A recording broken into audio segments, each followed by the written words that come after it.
এখানকার প্রবাসী রান্নাঘরের প্রত্যেকদিন আইটেম।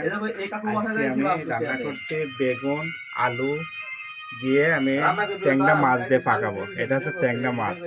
এবারে মাছ সবজি পাকানোর জন্য আমি নিয়েছি পেঁয়াজ, মরিচ, রসুন, তারপরে আছে ধনিয়া পাতা, টমেটো আর মশলা নিয়েছি আছে আপনার মরিচের ফাঁকি, মিক্স মশলা, জিরি পাউডার, লবণ, হলুদ। আমার এই হচ্ছে ময় মশলা। আমি এটা দিয়ে সুন্দর করে আজকে রেসিপি তৈরি করব। এটা এখন গরম হয়ে গেছে, এখন আমি অয়েল দিয়ে দিচ্ছি। অয়েল দিয়ে দিলাম, আমি মাছ ফ্রাই করব। মাছ ফ্রাই করার জন্য অয়েল দিয়ে দিই। আমার এখন অয়েল গরম হয়ে গেছে, আমি এখন মাছ দিয়ে দিই।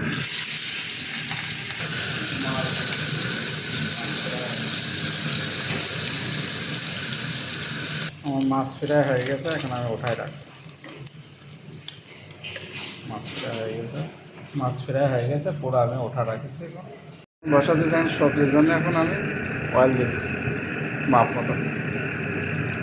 অয়েল দিয়ে দিচ্ছি, অয়েল গরম হলে আমি পেঁয়াজ দিয়ে দিই। অয়েল গরম হয়ে গেছে, এখন আমি পেঁয়াজ দিয়ে দেবো। পেঁয়াজ দিয়ে দিচ্ছি, এখন মরিচ দিয়ে দেবো।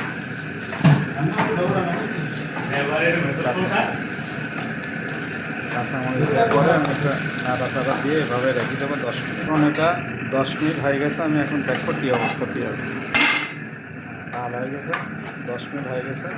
এখন আমি দেবো হচ্ছে আপনার রসুন দিয়ে আমি একটু নাড়াচাড়া এভাবে দিয়ে 3 মিনিট মতো রেখে দেবো।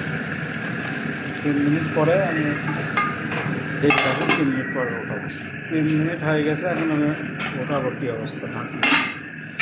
এখন আমি যে ময় মশলা রাখেছিলাম এটা পুরোটা আমি এখন এর ভেতর দিয়ে দেবো। দিয়ে আমি এগুলো সুন্দর করে নাড়াচাড়া দিয়ে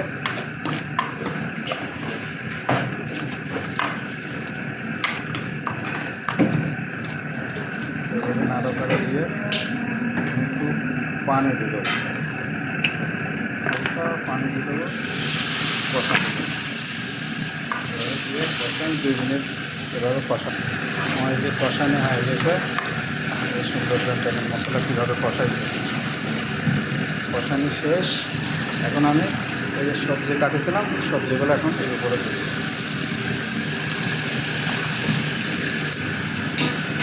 এখন আমি এই যে 5 মিনিট কষাবো। আমি এখন দেখে রাখি,